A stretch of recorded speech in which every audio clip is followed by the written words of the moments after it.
Hello, welcome to the Honest Wargamer. I'm your host, Rob. Welcome to a lovely Saturday. Hope you are all well. Thank you for being here. Today's show is going to be me painting and doing some hanging out for an hour.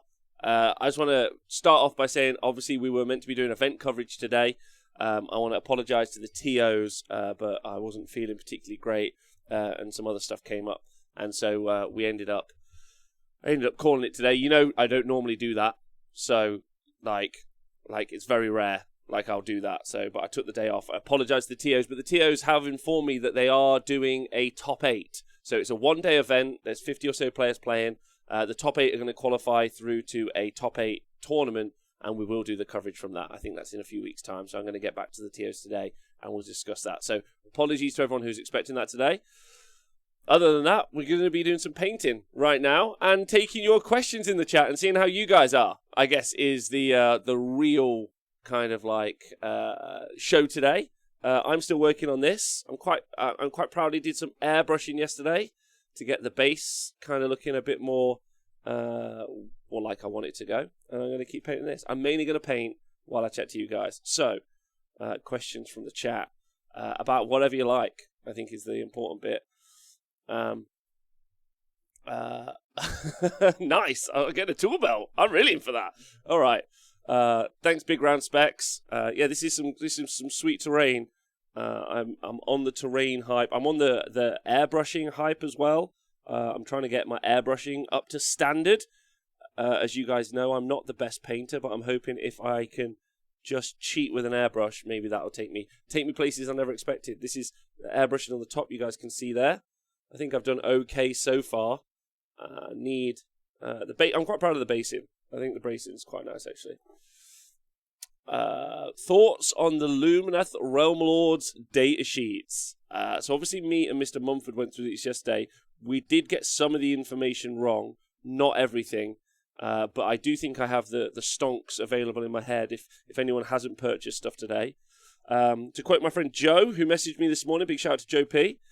Anyone that doesn't understand that the wind chargers, so the kangaroos, are probably the most amazing unit in Age of Sigmar at the minute, is on a different planet to me when playing Age of Sigmar, is all I'm going to say.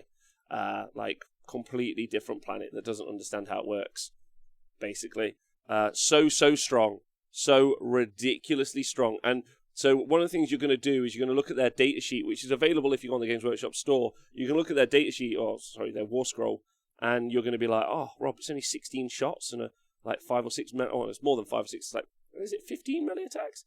A lot of melee attacks. And you're going to be like, that's not good enough. It's not what it's about. It's about that charge. There are 130 points of making my opponent not be able to move around the board. To put them in context, there are only 50 points more than the pre-game move Untamed Beasts, who you see all the time. And let me tell you, they are 11 out of 10. That's all I'm going to say. So the stonks on the wind chargers, so the kangaroos, are through the roof. They're really, really good. Some of the other stuff that's kind of breaking the internet today, let me see what you guys think of that before I move on. Hey Believer, you just wanted to spend more time talking about how wonderfully balanced they are. So wonderfully balanced, I think. That isn't what I tried to do. Just seeing if we've got a special viewer in. Let's see. I'm not sure. But what's going on? What do you think? I thought it was coverage today. Again, if anyone in the chat could help anyone who jumps in the next 5 minutes and says, was there coverage today? Coral done. We decided to call it today just because we lost a co-host and I just wasn't feeling great. So that's what's going to happen today. Coverage via TTS, if I'm 100% honest with you guys, is a little bit what's the right word? Like, it's just it's still engaging, but it's harder. Like, I don't have another person in the room with me. I'm just in this box for 12 hours in a day. It's not like, I wouldn't say it's the healthiest. Like, being at an event, meeting people, having even someone just co-hosting with you, like, physically, is just a lot more, like, rewarding. It's not that I don't like doing it, don't get me wrong, and I do plan on doing loads more TTS coverage. It's just the psychological prep for doing that. And also, like, I don't have you're doing a lot on the day. Normally when we go do coverage, I have my tech guy, so Big Scrivo, doing all the lovely button pushing and making it so that really I can just focus on doing the commentary. I unfortunately am doing everything when we're doing the TTS coverage, so I just took a break today, and I apologise. What's everyone saying? Okay, since I never thought I would type, sitting in a hot tub watching this stream. Mr. Tiger! Nice! Yes! Oh, do you know what? Guys, let's get some hot tub money. Who wants to see me live stream from a hot tub? Because I don't. I don't think anyone wants to see that. Let's not do that.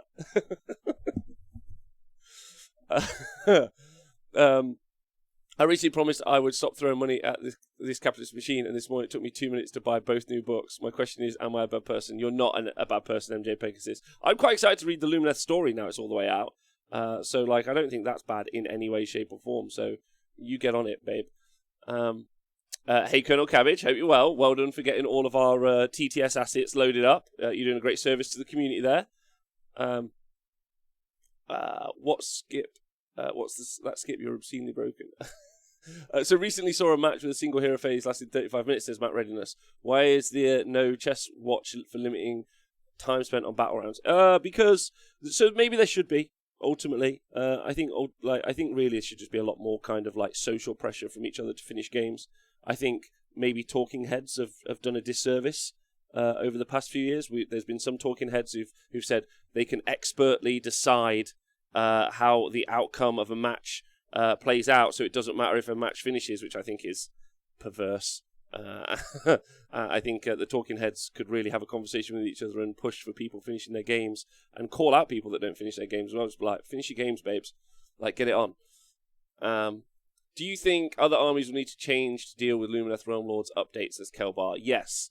Very much like we saw with the OCR Bone Reapers catapult, I think that there are some core fundamental changes for Lumineth Realm Lords, or the new Lumineth Realm Lords, that are going to change up how some armies play, or if they can even play.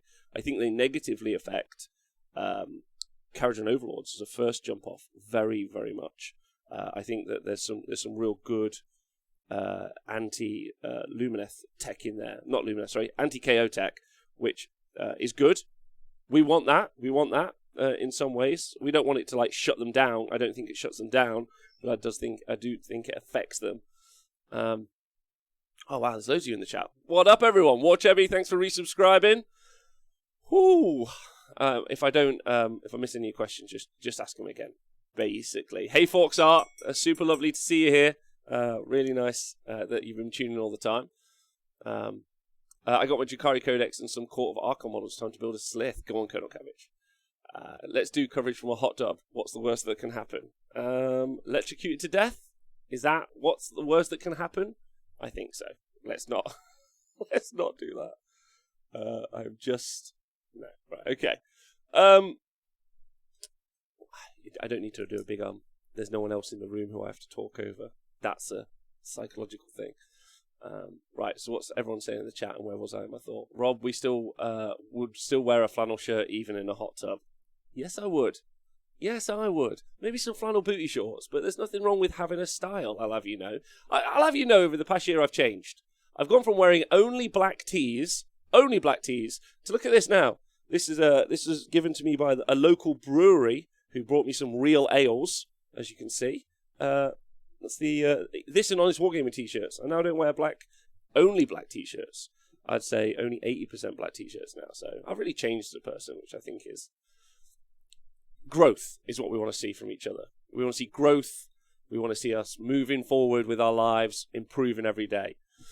There was a hot tub-based event from the creators of Bobo prior to the first one. Dreadwoods is correct. Yes, Sparhammer, the most exclusive Warhammer event on the calendar. I think it plans to return. Not many people know about Sparhammer. It is exclusive. So I will try and get you guys the information on that. Maybe we will run the Honest Wargamer Sparhammer event as well in conjunction. Who doesn't want to play their games of Warhammer and then get a nice massage after, a big sports massage on that lower back? You know, the pain of having to lean over that table for a whole day. Who doesn't want a sports massage at the end of it? Now the challenge is to find flannel items and clothes and send to Rob. Do we think there is a flannel sub box? I don't want any flannel items sent to me at all. Don't be sending me. I don't want to be. No, I don't want that. I don't want to look like some weird Scottish. Like, there's nothing wrong with Scottish people. I want Forksart to know this in the chat. But I don't want to look like I love. Is flannel tartan? Am I confusing them? Am I being racist to Scottish people? I hope not. Who knows? I recently find myself really adoring the Irish, but that's just a recent thing over the past few days. I'm not really sure why. Right. Uploaded my first ever meme when they tell you to strip your models to sort of off. Go on, you've got this. Asrank, Lumineth rules seem so dumb that I didn't drop money on pre-orders, instead painting some Drukhari. Okay, let me be the guy to flannel isn't tartan, I'll get you some real tartan. I really want a kilt. I wanted a kilt for years. Nathan wore a kilt to Bobo once, and I was so jealous, I was so jealous. I was like, I wish I had the power to do that. How many points did the Flying Kangaroo Hero end up? 300 points. Right. let's talk about Severith. Let's talk about the big kangaroo shooter, because I think I've got some points to make on him. I think a lot of people at the moment are very triggered by Severith's rules, and Severith has got a lot of rules. It's very true. It's very true. The Sin guy clearly wrote this book. He clearly had a lot of coffee that afternoon, like a lot, working from home. Maybe this is just what we got when they're more well rested. They're working from home. They've got a lot of time on their hands. This is how we end up with the Lumineth Realm Lords book. However, I don't think it's as good as everyone is talking about. And that's not me trying to be contrary for any particular reason, because you guys know I would jump. I think kangaroos are dumb. So dumb. I just want to make sure I'm super clear on this. Kangaroos, so the wind chargers, are so dumb at 130 points. I thought they were dumb yesterday when I thought they were 150 points. Now I know they're 130. So dumb. Like, fucking to the moon. Like, only kangaroos. Over the top. Like, over the top. Like, because of how they work inside their own army. That's really important, how they work. Another army that they would work really well inside of is Khorne, because Lumineth and Khorne play fairly similarly. They can't really aggro everything over into their opponent's army turn one, or most of turn one. Like, they have to move fairly, gingerly and play as a castle to some degree. Yeah? Khorne are the same. And so they would work well in that. What this gives is it gives Lumineth, so inside their own army is how I think that they're strong. Inside their own army, they give Lumineth so many options in addition to how they already played. However, the Fox is cool. Don't get me wrong, but he's 300 points in an army that's already desperate for points. And they're desperate for points because everything in their army is fucking hilariously good. Like, outrageously good. But 300 points feels about right for him. He's not the most survivable model in the game, at all, although obviously the FAQ needs to come out where the 12 inches in your opponent's shooting phase he moves. That has to be FAQ'd. If that isn't FAQ'd, he's immortal, apart from to shooting, which is, again, dumb. But if he's not, if that does get FAQ'd, and it should, just want to point out, I don't think he's that great because, and I spoke to Dreadwoods about this actually in the chat earlier, in WS10 chat, WS10, they don't work. So the Lumineth book is already we often saw only tech lists, right? Listen, I get that everyone likes Cow Mountain Men and Ymetrica, but competitively they're fine. 3-2, maybe 4-1, but mid-tier. They're a mid-tier. The strong element of Lumineth is obviously techless and everything, all of the Venari. That's how it works. Now what we end up with is something very, very different. Is because the Venari have got some bonuses that so they would always need techless because they had nowhere else to pivot to in the list. So you had your Sentinels, you had your Wardens, and maybe you had your Dawn Riders, but you couldn't pivot to anywhere else in the list at all. It was like techless or the Ymetrica models, and they didn't really work. So it was like, well, it's techless then. Yeah, all our allies something in. Now I don't think you need techless in any way, shape, or form because you can take the Auralan, sorry, got that right, Auralan parts of the list. Add to that a bunch of other elements like the wind charges. So like you get 5 units of wind charges for the price of Teclis. It's really good. I just want to point that out. Like you could have 4 units and you could have the Cloud Mage, the Wind Mage. That works really nicely as well. But what you're not going to do is drop Teclis with Severith. Severith is also keyword locked into your Metrica as well. Like, not keyword locked, but is in your Metrica. So, like, Severith is whatever. And then as soon as you're not Severith and you're 250 points and you're the other Fox, I'm not saying that he's rubbish. I don't want you to think he's rubbish. I just don't think he's very good. Should that many unique abilities be on one War Scroll is a great question. However, if we look at where it's pointed, which is 300 points, one of the things we probably need to understand is that we as a community are arriving at this in a very in a very interesting way. And my reason for that is we know, like, so if they were to, let's say, if they were like, so Be'lakor's the best example. Be'lakor is getting a new model, and we think it's going to get new abilities, right? But we know Be'lakor. We know where Be'lakor sits. We know, like a lot of the conversation we're all having amongst ourselves is Be'lakor going to be Archeon? Is Be'lakor going to be set up to rival Archeon? Are we talking like that level of power, like in the story? Because it could be. At which point you could definitely see some bonkers rules on Be'lakor, and you could see Be'lakor being 600 points. You could see like some craziness, is what I'm saying. Because we know where Be'lakor is. With all of the Luminath stuff, we don't really understand the Age of Sigmar universe as well as the guys who are putting out these new battle tomes.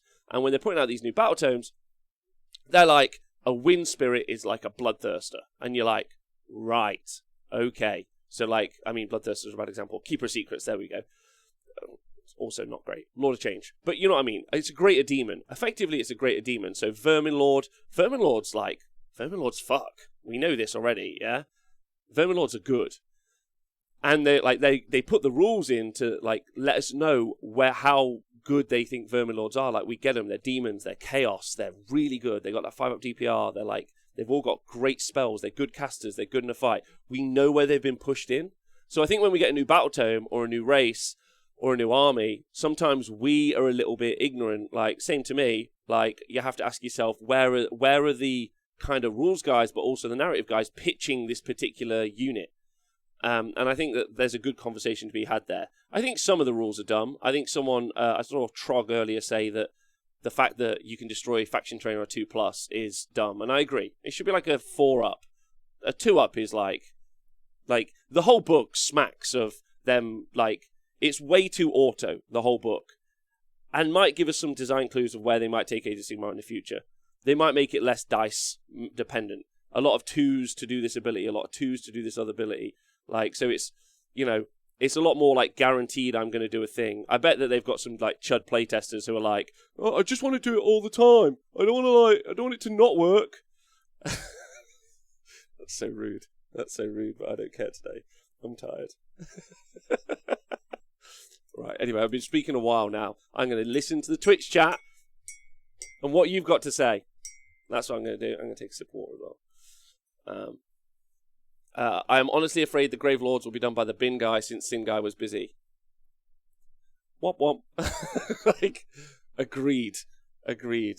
Also, is there any precedence for book getting a free scenery piece is not in context of a full rework? Marcus Rerock, no. This clearly was the full rework. This was the whole thing. Like, why did we have a Scenari Calitha, but we didn't get the Scenari rule until this? To quote Benjamin Sava, who was on the other day, they just flat out cut the book in half. Lazy, money-grabbing fucks. There we go. There's a bit of salt for you. But we're back on the train, boys. Like, I don't really mind the power level issue. It's more that Loyalmath Lords have lots of weird rules jank. Oh my god, yes. We could talk about that. Loads. Not piling in.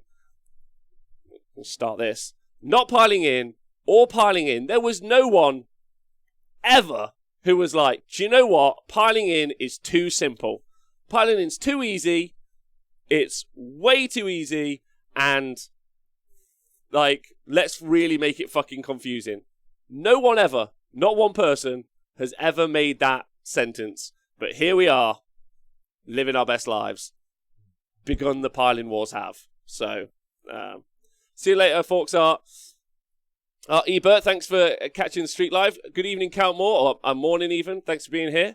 What did he say? I've been thinking a lot about the Bin Sing guys. I reckon one's a retired and overzealous traffic warden. And the other worked in a primary school or library. You pick which is which. Yeah. I don't know which is which, though. Is the bin guy the warden who's like, wholly within 12, you behave, none of your... You want to do an ability? 4+.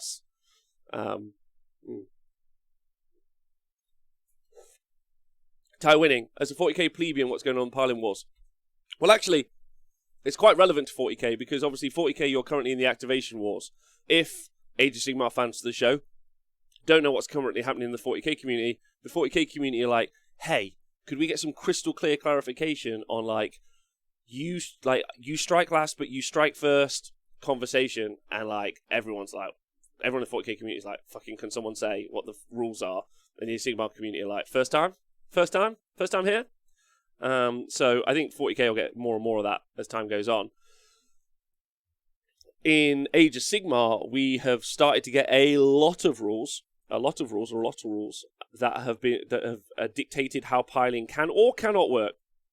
So we had with Broken Realms Marathi, we had the net launchers on the Alapexes, so the sharks for Idneth Deepkin, and if they hit a unit, they can't pile in. Yeah. Oh baby, right? That's pretty good. And now we have several. And then we got like the Snesh book where you could have like a 6-inch piling battalion, but we're basically just not counting the Snesh book because it was written by, I don't know, a child or something. And they also, their locus got changed to on a 3-up or a 2-up. The 3-up, you can only pile in an inch, or you can't pile in at all, or like we've already forgotten, so who cares? But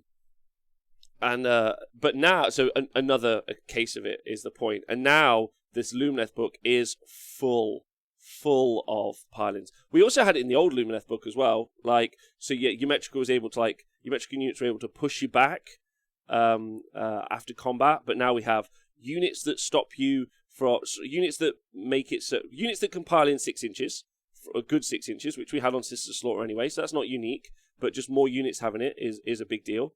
We also have got no pilings coming from. -2 piling coming out from the wind spirits as well. There are also some like artifacts that also affect piling as well. So effectively, pilings are either being given bonuses, like you can pile in 6 inches, or they're being fucked with and you can't pile in, which is fairly significant ultimately. Yeah, we're in the piling wars. They have begun, and this is the first. Don't forget that the way Games Workshop works is, unless there's some... Like, they'd have carried the activation wars on forever had we not, like, screamed into the night about it. So we are going to be Age of Sigmar 3, whatever those books are, loads of pilings, no pilings. It's going to be full of that. Hey, Warhammer Rob. Hey, Dydrin, big love to you. There's going to be all the new... Grave Lords will have some sort of piling stuff. So we've got, like, 5 or 6 books. We still got Be'lakor. We still got Kragnos. We're probably looking at 5 or 6 publications in a row that are going to have, like, their new, why don't we fuck about with pilings a bit thing on the dartboard. Yeah. And we've also saw some other stuff in the Lumineth. Like, we've had auto casting from Techlist. Now we've got auto hitting, which I really don't agree with at all. That's just so boring. Like, so boring. But I feel like that they want to push the game that way, the game designers. But I'm not sure why. But they seem to want to, and I'm sure someone like Vince will like break that down as to why that's probably terrible. I think it's terrible, but I don't want to go on a long tirade about why it is. I just think it is, and if you don't believe me, it's fine. we'll all move on with our lives. Hey Tom, if only there'd been another game where they demonstrated this could be a problem that we could have learned from. To be fair, the 40k team and the Age of Sigmar team, they're all working from home. So they're not communicating, Tom. Right? Thanks everyone for being here, by the way. Are you all well? I think I'm just yammering away, but I don't know if any of you are here. But it's lovely that you're all here.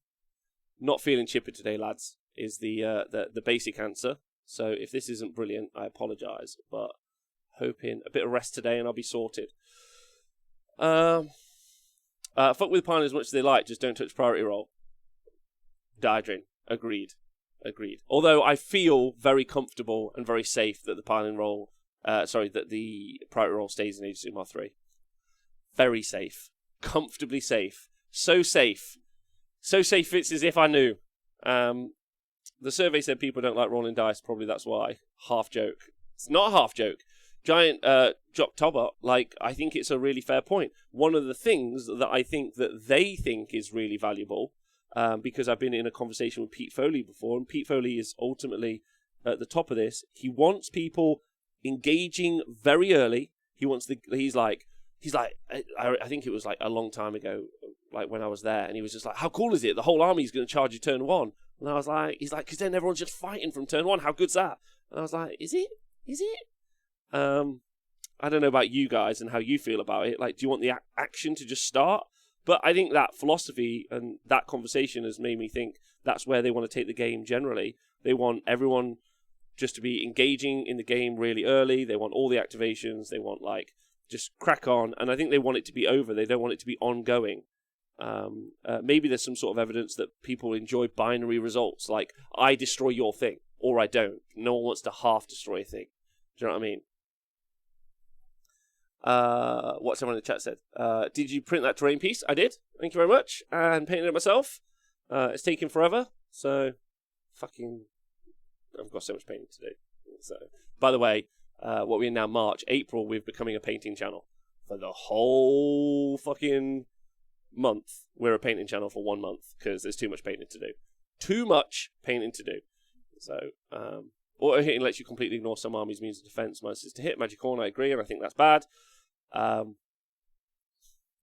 Fish, you'll be sorted. Jim Fessel was complaining about the priority roll on his show. You got to talk to that boy. I will talk to him. I'll have him on the show. I think if Jim actually played Age of Sigmar, Jim would love it. He already likes the story loads and he likes the models. You just got to get him on board. That's what we got to do, and I think he'd be game. Surely that implies that I can hit you from turn 1 in a turn-based game where I get to do all my shit before you get to play. Tom, and that's kind of the problem. You're getting it now, which is why I think we've seen some of the design cues we've seen over the past few years. I think that they think that dice rolling is probably a negative. 2s re-rolling 1s didn't come from nowhere, right? On the priority roll, I wish there was something on board I could go to get bonus cash VPs for the pluses to the roll.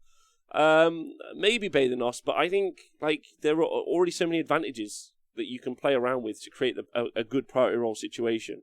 I don't think the priority roll. I think the priority roll is excellent. I don't think I have to defend the priority roll it's not that bad. I think it makes the game better. That's what I think about the priority roll.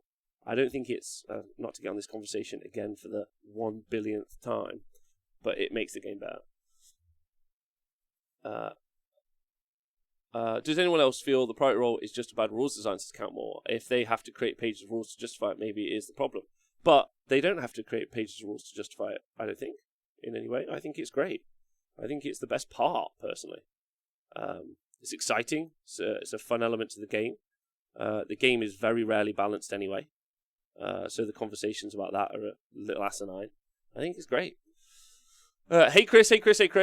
It's interesting because Heat Knights Assassination and Realm Lords aren't lethal. The damage across the turn is quite low. Most in Power, that's been a really good conversation, actually. I agree. That's why you're never giving up your block of 20 or 30 Wardens.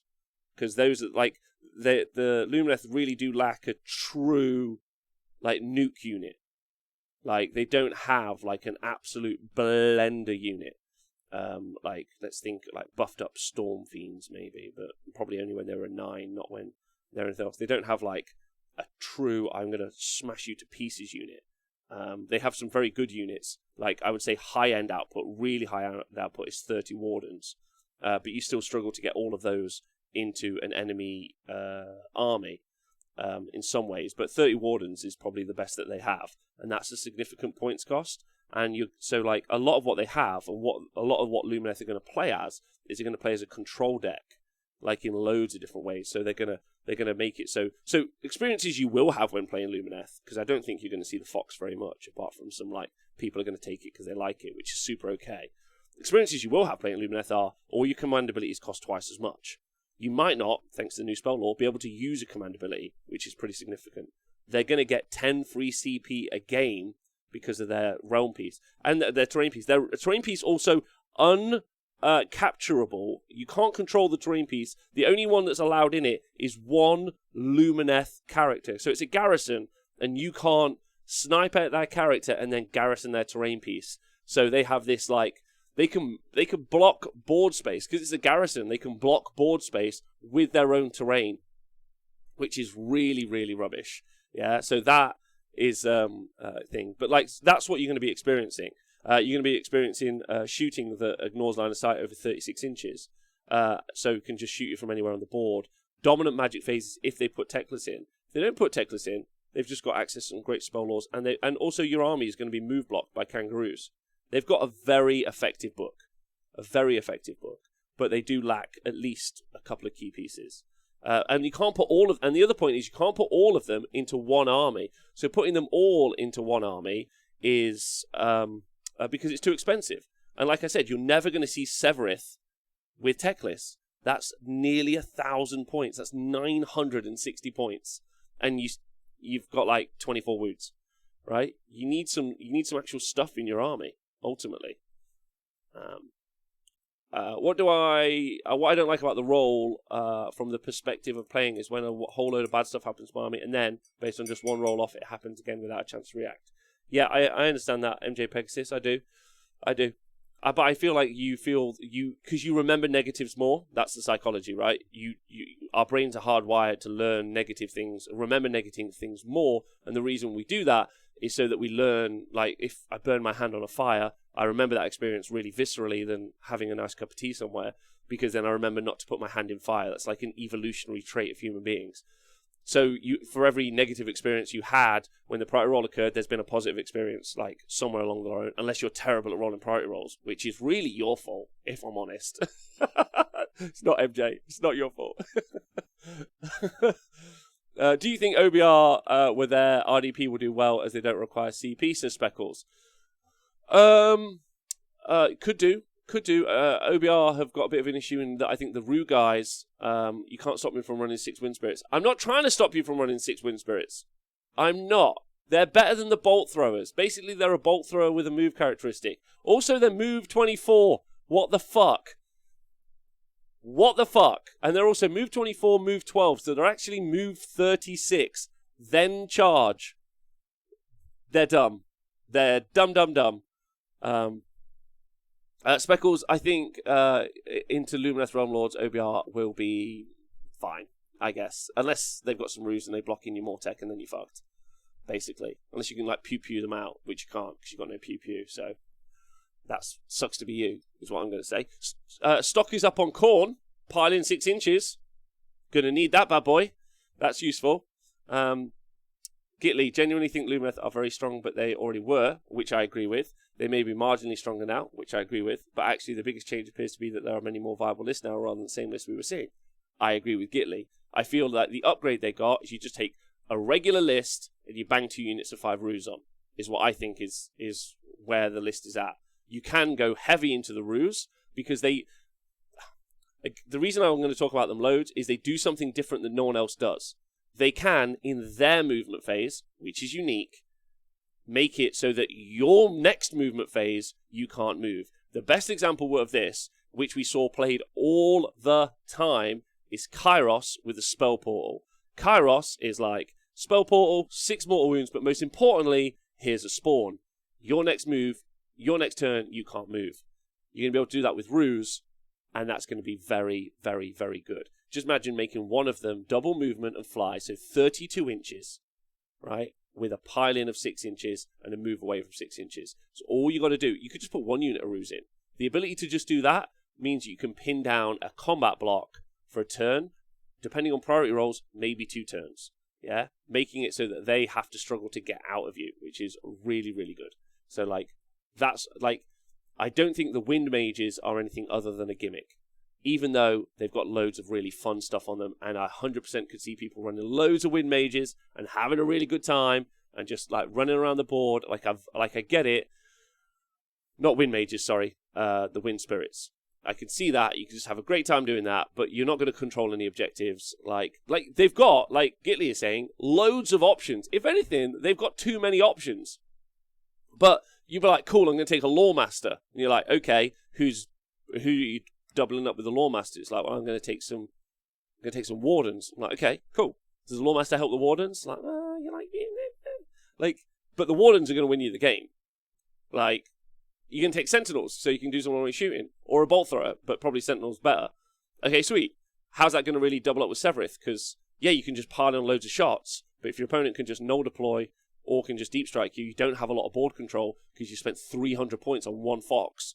So it's there's still a lot of mistakes you can make with a Lumineth book, but it's got so many options. I think the thing that's offensive about the book is it came on the back of the Snesh book. And it's clear that it's two different writers. And it's clear that the Slaanesh book is just really, really, really bad. And this book is really, really, really good. And it's just got so many options. The guy's just like high as fuck on cocaine. And he's like, in addition. May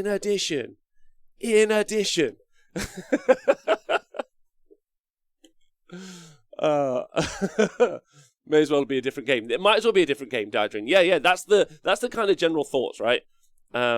So anyway, yeah, I'm talking about that a lot. I didn't know if I would be talking about it. I guess I've been thinking about it loads since last night. But I want to be positive about Rend, but Lumineth Realmlords having it on every profile makes me feel negative about it. Also, let's talk about the fucking bows. I'm in. Let's go back to the salt mines. We'll go back to the salt mines. Let's go back to the salt mines. Why are the bows Rend 2? Clip. Rend 2. Come on. Twitch chat, help me out. Someone was like, because they're shooting them in melee. Fuck off. Fuck off, is all I'm going to say. Yeah? Right? Like,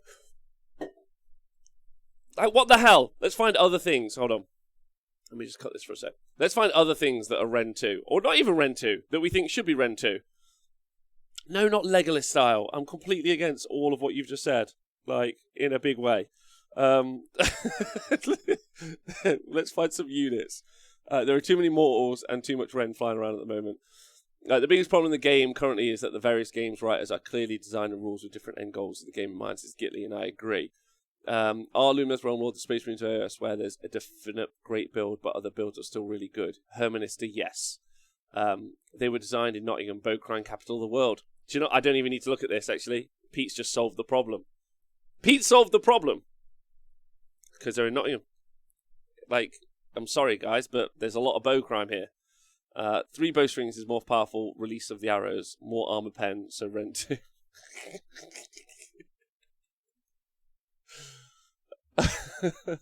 Sneshy Bowman wanting to mutilate you don't have Rend 2. They don't. Salamanders are Rend 2. They're fine. That's true. But Salamanders are Rend 2 in combat. Yeah. Unbelievable. Right, can we talk about the key story today?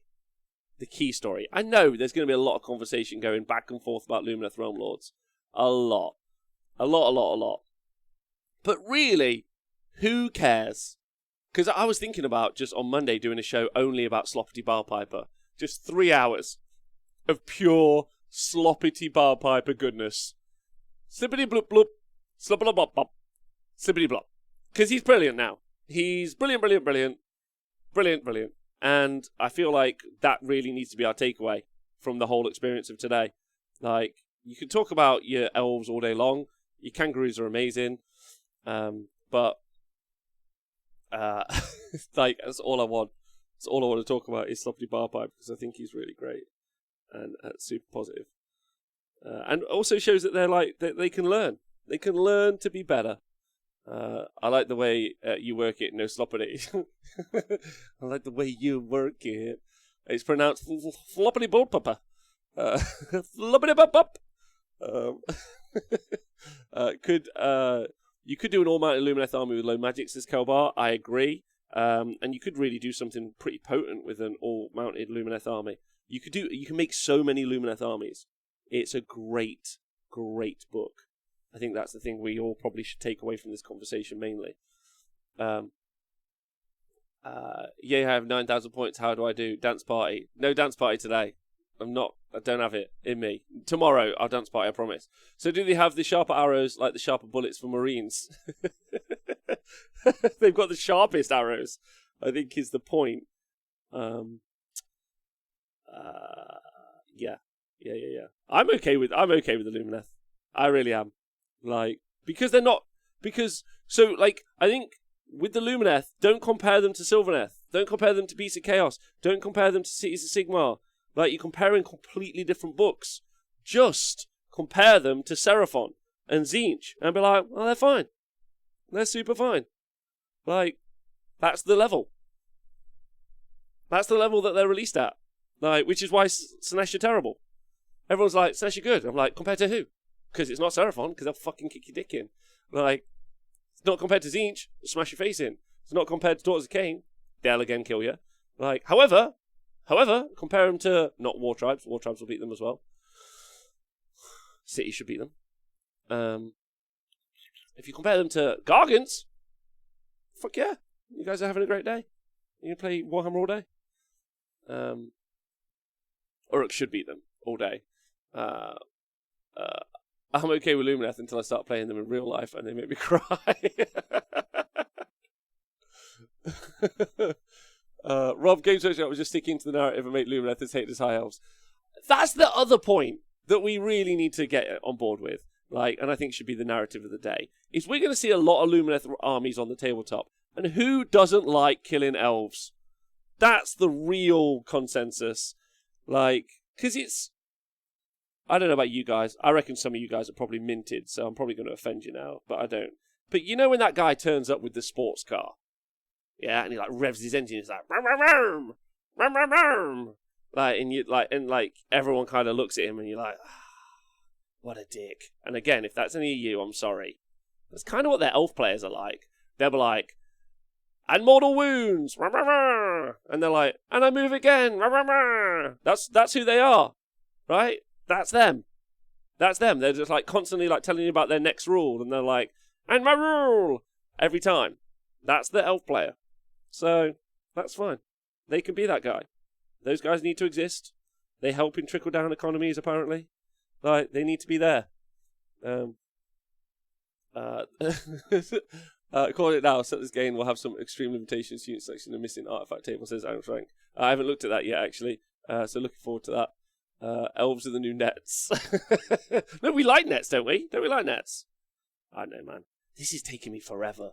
I feel like I've been painting this for like 3 streams, and I've got fucking nowhere. And this is one of 8 pieces for 1 board, and I have 16 boards to do. I'm gonna die. Fuck. This is a nightmare. Okay. Do you know what? I'm just gonna paint it terribly, and then. There's no one can sort it out. Fuck. I'm so fucked, lads. Like, I'm going to do nothing in April. Like, all the sun's going to start coming out. Everyone's going to be having a nice time. I'm going to be, like, just in here, just painting. Jesus Christ. Get a bigger brush. I can't get a bigger brush because the bits are small. Look. I'll show you. All right, hold on. Let me show you. Can't get a fucking bigger brush, can I? Look, this bit's small. So I've got... This is a pretty big brush. That's like, what else can I do? It just takes forever because there's loads of little bits. Fuck. Maybe a bigger brush would help. It's a big brush! I can't use that. I'll get it all over the place. Saw someone comment that Blood Bowl has teams designed to sit in different power levels, tiers, and kind of feel like AOS is moving in a similar direction. I feel it is, but unintentionally, Pete. I think it needs a bigger brush. Get a size 12 plus brush or something. Wait, brushes have sizes?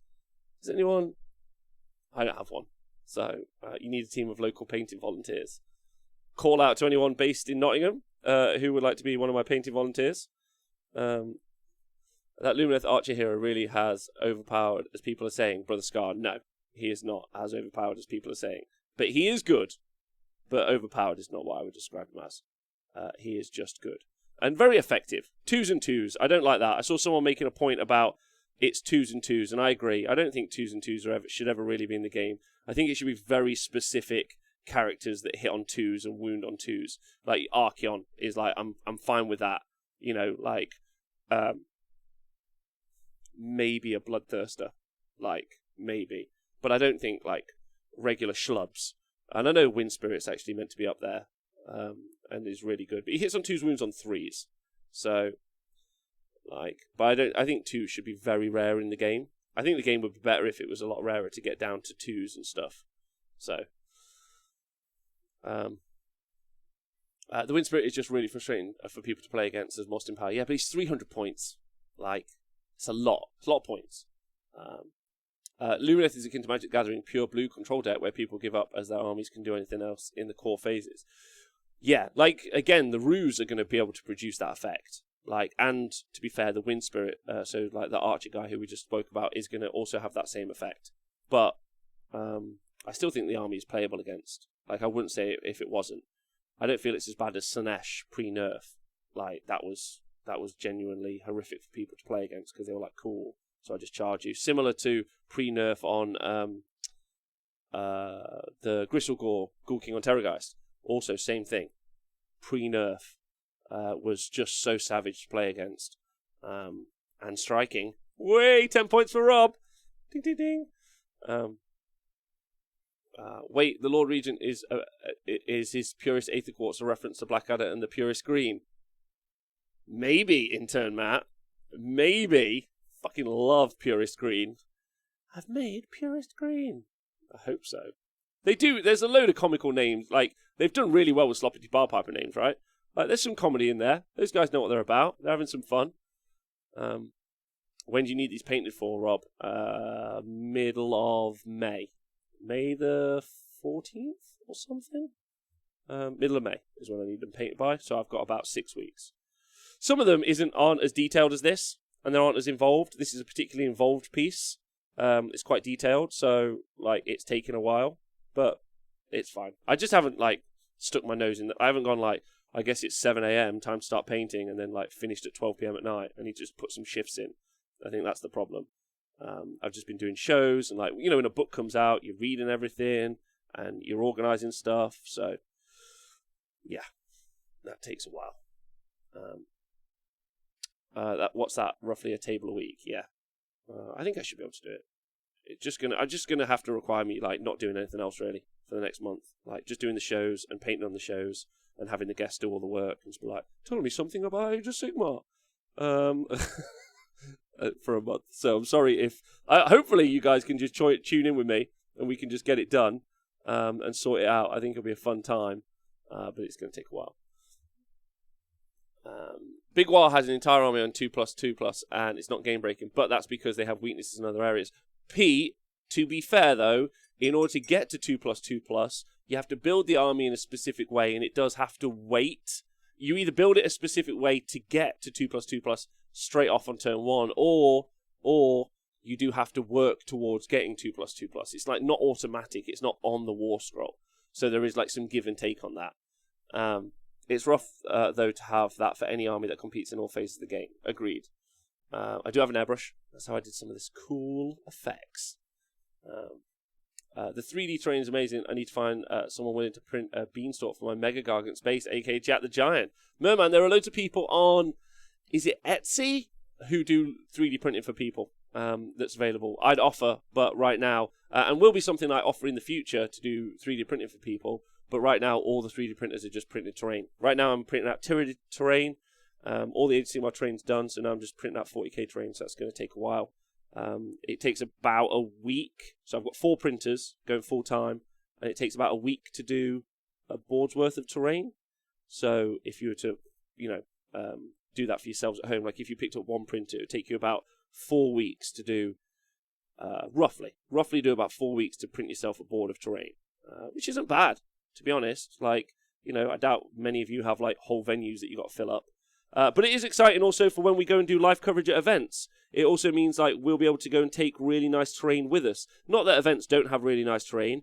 And also, we already instituted this last year. We went to live coverage at events because the wonderful Gary from Dark Fantastic Mills, who again is amazing, you should check his web store out all the time. He's been nothing but supportive of us for years without really much kind of feedback. I know there's a bit of quid pro quo, like he's really nice for us, to us, and we talk about him on the show, but like he's been nothing but just a really nice fella.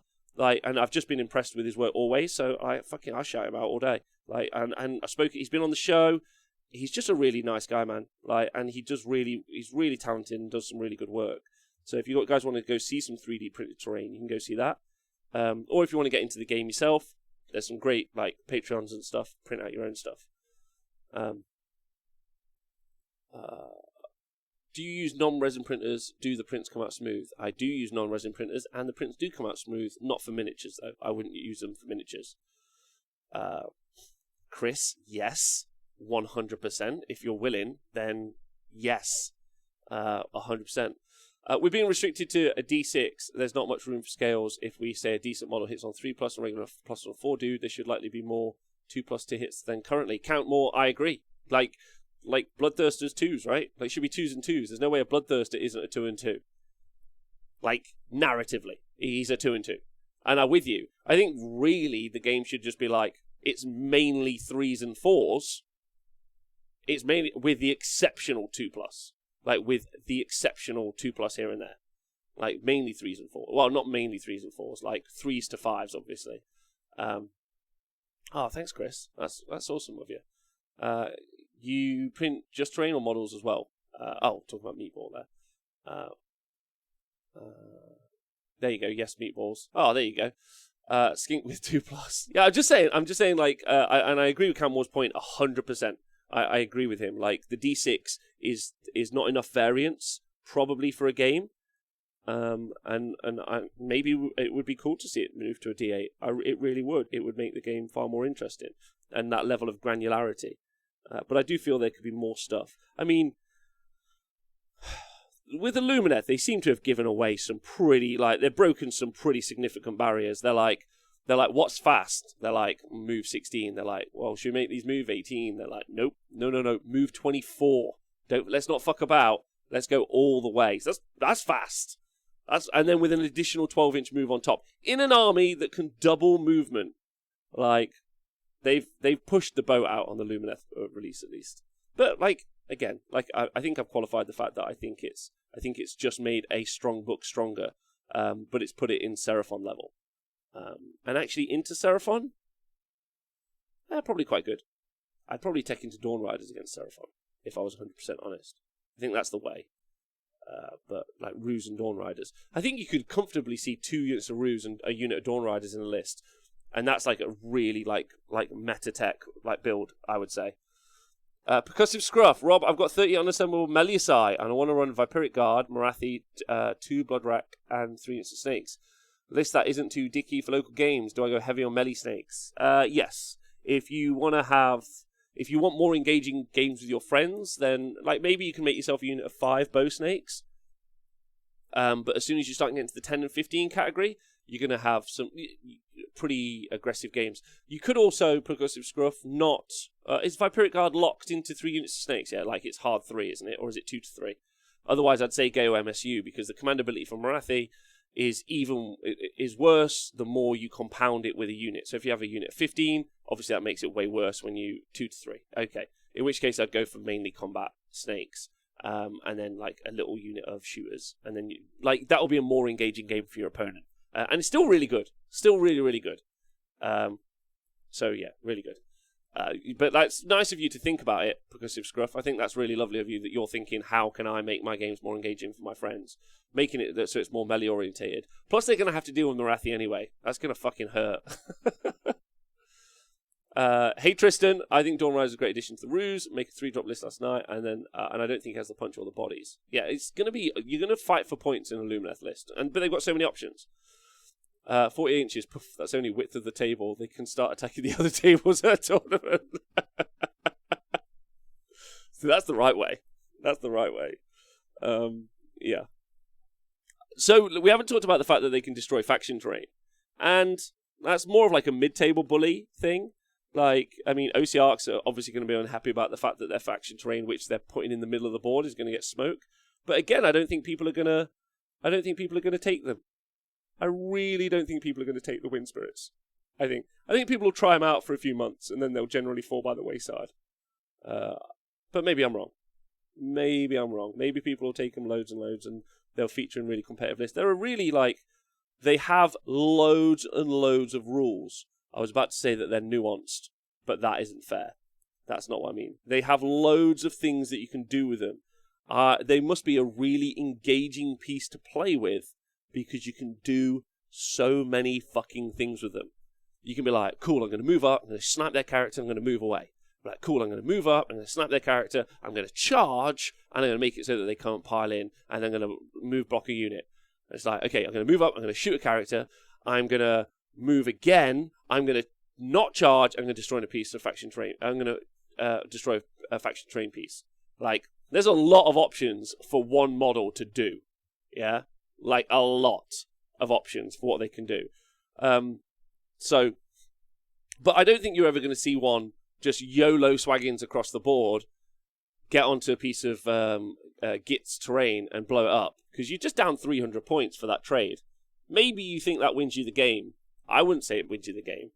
Like, because then it's in your opponent's territory. Unless you've got the priority roll coming up. I mean, the most baller move that you can possibly ever do is double move. Like, you got the priority roll coming up, so you're going second. You double move Severith. You whip over. You destroy the Loon Shrine.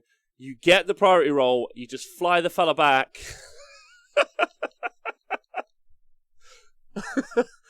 And then everyone goes home and has the worst time.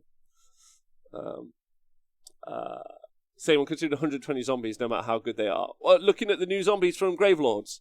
I hope the Sin guy does the Gravelords book. They does the Gravelords book. I personally think that something like Severith with all of his rules is better than a Slangor that does nothing. If that makes sense. Like, I don't think anyone's advocating for them writing war scrolls like Slangor, because it's dumb. I feel like the problem at the moment in the game is the disparity is too big between the stuff that's just rubbish and the stuff that's got all the rules. So, I would say that I would prefer having Severith-style models and rules to ever having a Slangor, because if we are true to ourselves and we genuinely believe in the rule of cool, if we're like, we love this army, like Zombies is a good example. Oh, Lord Wynn, thank you for resubscribing. Zombies is an example that we're talking about in the chat. Like, Zombies, we expect to be rubbish, but if there's like a horde of zombies, I want a horde of zombies to be good, because they're a horde of zombies. Like, they're meant to like fall over you and do loads of janky stuff. Like, that's good. I don't want stuff like Slangor. I don't want stuff like I don't want Shalaxi to have one spear attack. Like, Shalaxi is an incredible model. Like, I can never paint Shalaxi. It's not in my skills. But, like, for people who can, Shalaxi's like... And Shalaxi's got such a badass, like, story. She's like this, like... She just fights with heroes. She's like, I'm gonna fuck heroes. Let's go. Yeah? Like, give her, like, four spear attacks. Fuck off. Like, do you know what I mean? Like, give her that. That's what I'm saying. Speaking of which, wind charges are cheaper than Slangor. Agreed. Yeah. High tide fits all boats. Glowdown. That's a great point. That's a really nice way of describing it. Thank you very much. Yeah, I expect Gravelords will have terrible rules, but they are pretty. I hope not. Morstin Power. I like that they're looking for ways to make units good and useful other than just making them blend.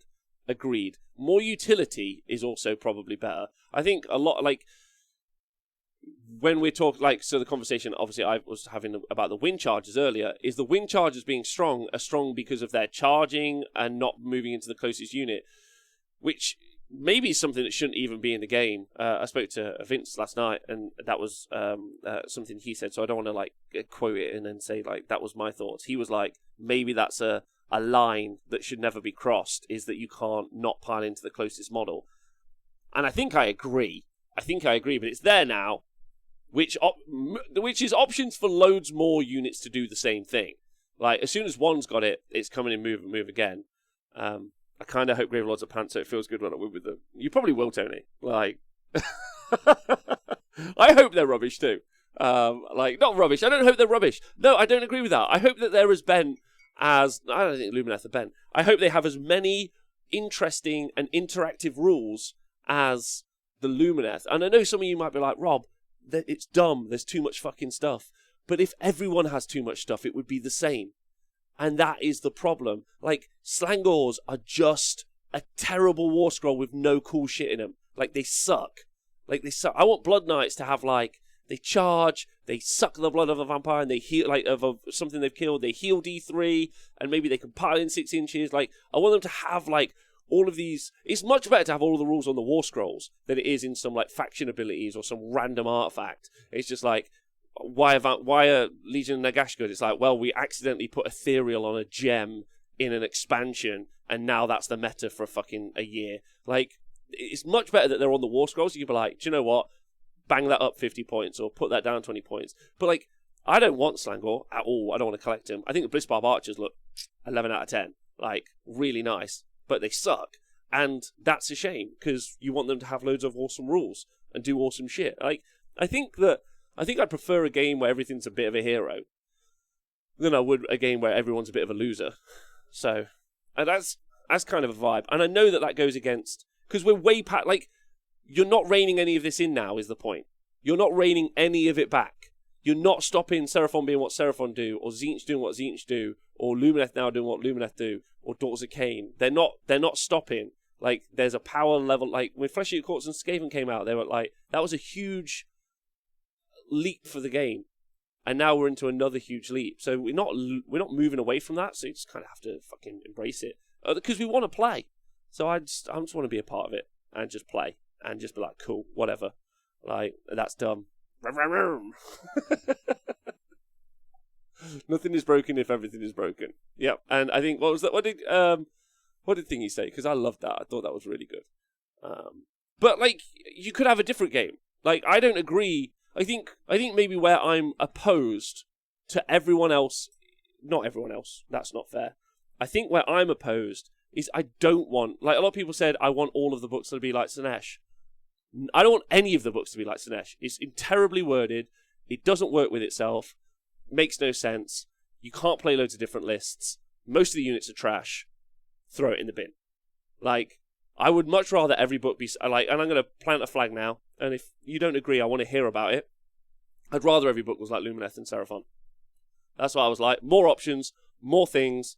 If the game, like, teleport's already in everything, the game's dumb already, so, like, let's just have fun with it. Like, let's enjoy ourselves. Let's just have fun. Be like, I'm going to do 18 things. You're like, you're going to do 18 things.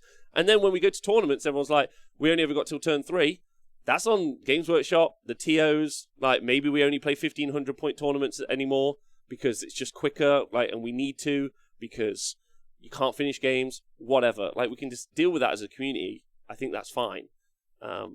So, yeah. I think we should stop looking to Games Workshop to try and help us out. Just fucking roll with it, to be honest. It used to be an amulet artifact. Pile change directly impact the core game mechanics. Another example of how Lumineth Realm Lords bend or play outside the core rules in every phase. Hopefully it makes more sense in AOS 3, says Team and Cash. Agreed. I will howl if AOS 3 has rules that end up inadvertently nerfing Lumineth and Seraphon. A problem is that changes like FAQ take forever. Ivory OP, I agree with that. I just want to play. The thing I'm looking forward to most, doing once we can play in real life, is rolling my fucking stupidly big Gargant dice. Good, Colonel Cabbage, I'm into that. Yes, but no, less range, less teleport. I think less shooting. I'm in, Brother Scar. Don't you think you get to a point where there are too many rules, though? Brad Pitt Lord. Agreed. Brad Pitt Lord, yeah. I do. Think that that's true. That you like, and I feel that again, I feel that sits inside sub-faction rules, command abilities, not command abilities as much. I mean, I would quite like it to go back to only a general does a command ability. Like, that's what I'd like to see again. I thought that was wicked. I don't like this everyone's fucking giving out orders. That's not how you work. No one's having 4 bosses, are they? hey, let's go meet the 4 bosses and see what they all think. That's not what it's. Just the one guy. And lady, or thing, or giant demon, or whatever it is you want. Like, the one thing in charge is what I would say. The one leader. But that's me. And then all the sub-faction stuff I think is nice for playing your armies differently. But, like, I've liked Age of Sigmar forever because it's like, I know the game, here it is. And it's like, then I get my little card, which is my unit, and I add it on. And then you add yours on. And then we fly around. It's like, cool, I'll take that one off and I'll put this other card on. I think that's a great way to play a game. I think it's a great way to build a game. Like when they put in all of the sub-faction stuff and the battle traits and all that, it makes sense because they want to sell you a book in addition because they already give us the War Scrolls for free. So they want to add all this extra bump on because you're paying for it. There you go. There's your value. There's your £35 or £30 that we're going to make you pay for this. But I think just fucking slap them on. Like, that's pretty good. I quite like that. I quite like that as a game. I think that would be like, I think stripping it back to that would be fine and would be a fun game to play. The dream scenario is a book designed with options and synergy like the Lumineth Realm Lords and Seraphon books, but with power level that sits in the middle, like Saves Darkness book. Yeah, Pete. I think the problem is you're like, when you do something like give 6s to wound, do mortal wounds, you immediately go and find the biggest source or pool of those. I think one of the things about the Lumineth stuff is they've got the Sunmetal weapons, which definitely gives them. The Lumineth book really fucks with their opponent more than it fucks with itself. It's quite interesting. Like, the Seraphon book really does a great job of just making itself way, way stronger. The Lumineth book does a really good job of making your opponent way, way worse. That's pretty much how it works. So that's the tipping point. And I guess really, conversation is which way do you think it should work? I think making your opponent's army worse is a feel bad, personally. But maybe you need that. Like, maybe you need that in a game as well, because they have that in Magic, right? I'm not saying Magic is the perfect example, but having a control deck or something that controls the board, maybe that's quite good. More news about Bretonnian Stormcast. You made my dick hard on that as well. That's all I heard. I heard the starter box was Bretonnian Stormcast, Bretonnian themed Stormcast, and of course some greenskins. That's what I heard. And then there's hot tea I spilled the other day about how I think that all integrated together. So, Gitly, I literally have 4 bosses. Oh, shit, man. I guess all of you are my bosses, so I guess I have more than those. Brad Billord, I got 3 bosses. Oh, my God. I also like Inspired Presence as a preventative rather than reactive ability. Yeah, like Tony, like it used to be. Yes, like it used to be. It used to be, these guys are immune to Battle Shock. Go forth, lads. Fucking good luck. That's how it used to be. Not now, like, oh, you've hurt those guys. Don't worry, lads, you're fine. Like, that was the best. Fucking, you would send 2 units forward. You'd be like, get them. And they'd be like, well, I won't fight the one that's immune to Battle Shock. You'd be like, foiled my plan again. It was just a bit simpler, which is good. What's the question from you, Tom? Would you say Daughters of Cain, Lumineth, and Seraphon and Tzeentch are balanced against each other? Yes, Brother Scar. Balanced against each other is, maybe there's like, this beats that. But I would say that you could put Daughters of Cain, Lumineth, Seraphon, Tzeentch. Not KO. Like, KO's an interesting one because it was really written by it was clearly written by the bad writer, so the guy who just writes bad books. Like it's just a badly written book. But I think it's in the competitive level because of points. Like we talked about with Slaanesh, like, take 50% off all the Slaanesh War Scrolls. You end up with, like, a competitive book, but it's still a trash book, written-wise. So maybe not KO I'd throw in there. Fire Slayers I'd maybe throw in there.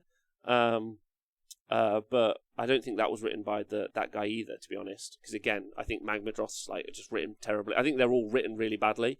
So I think the KO and those ones are in the same kind of category. So where are we at? Lumineth Realm Lords, Seraphon, Tzeentch, Daughters of Cain, Flesh Eater Courts, Skaven. Skaven. Maybe not. Maybe. Like, I think that was the Sin Guy's old books. Maybe. But at least those 4 or 5 you could put into a tournament and play on their own. Yeah? Just fucking crack on. And then you could just do the other ones. Do you think... I think Skaven probably fit into the mix. Like, maybe. Like, me and Don't Order doing a show on this on Wednesday, so more on that then. But you could just split that tournament up, and that would be fun. I think that would be fun for everyone. I think everyone would be like, cool. And I don't think like anyone's a tryhard or not a tryhard. You split them up. Just like, go play. Like, and I think like someone like James Bean, who I spoke about yesterday, who's running his Firelance Star Host, would like have as much a fun time playing against all of the like Lumineth and everything as he would against. I think all of those people would have fun playing each other, and everyone else would be like, we're having fun as well. Like, personally, so it's more about bridge everything to around Lumineth's level than rather than leveling down everything to Hedonites. Again, Hedonites isn't. I'm gonna write it out so like I'm very specific with my wording. Hedonites isn't intended to be a power level that's bad. It's just bad. So the fact that it's competitively like average isn't because it was intended to be competitively average. It's just badly done. Whereas all of the rules for Lumineth, Seraphon, not Tzeentch, because some of the Tzeentch stuff like doesn't work with itself, but the demon part definitely. Daughters of Cain, all of their rules work with each other. They have a rule that's good, and they have another rule that they can add to make it good, right? And so you, as the opponent, also have a way to stop some of that. If I kill your priest, you don't get your priest buff. If I kill your wizard, you don't get your wizard buff. Like, there are ways, and they're all playing that game. Whereas the other books are like, my unit does this. Thumb. I get no ways to make it do anything better. And then you just play your game. Or you have things like Gitz, Khorne, OBR to a degree. I'd probably put OBR in that top category. I'd put OBR up there with Tzeentch and everyone else. They can go play. I think they've got legs. They can go up there and play. You put all them up there, go fucking play that game. But I think like Saves to Darkness definitely. Khorne, Ogre Moor Tribes. I'd put Cities of Sigmar up there as well. Daughters of Cain, Lumineth Realm Lords, Tzeentch, Seraphon, Cities of Sigmar. I'd put up there with those guys. I just want everyone to know that. I think Cities of Sigmar are like right up there. OBR I'd put there as well. I'd put up there with them. A lot of books feel like if they were watered down, either with too much points or lack of combos. Same for Skaven, Engineer for War Machines, Priests for Monks. So it's more, KO can play. But KO's just like, KO can play is different because they're cheap. Like, not because they're like some clever genius like interaction thing. I don't know. Who knows? Fucking who am I to judge? Some dickhead on the internet. That's what I am. But I love talking to you guys about it, and I appreciate you all. No clarification yet, actually, MJ, but hopefully we'll have all of the rules. So Monday night, me, Nathan, James, Dan are going to go through the Lumineth stuff, although maybe it's just going to be a show for 3 hours on Sloppy Piper. Who knows? Who knows? Uruk Warclans could probably go up there as well. It's probably easier to say what can't go up there, to be honest. But we'll talk about that more on Wednesday.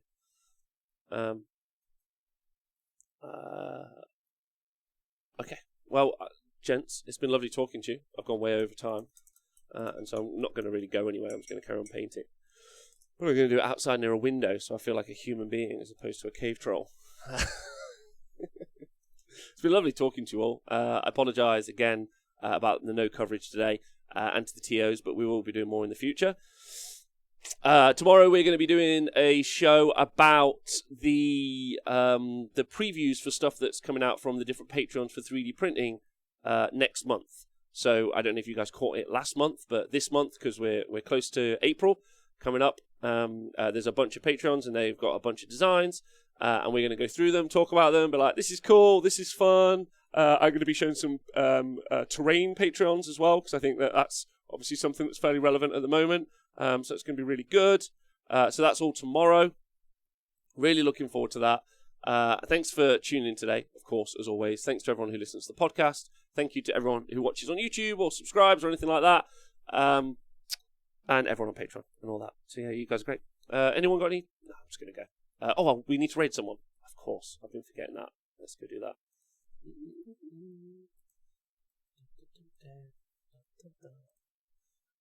Thanks, guys. It's really nice seeing you, and I really appreciate you being here. Twitch. Oh, look at that. Let's go. I know who we're going to raid. This guy. We have been... let's go see.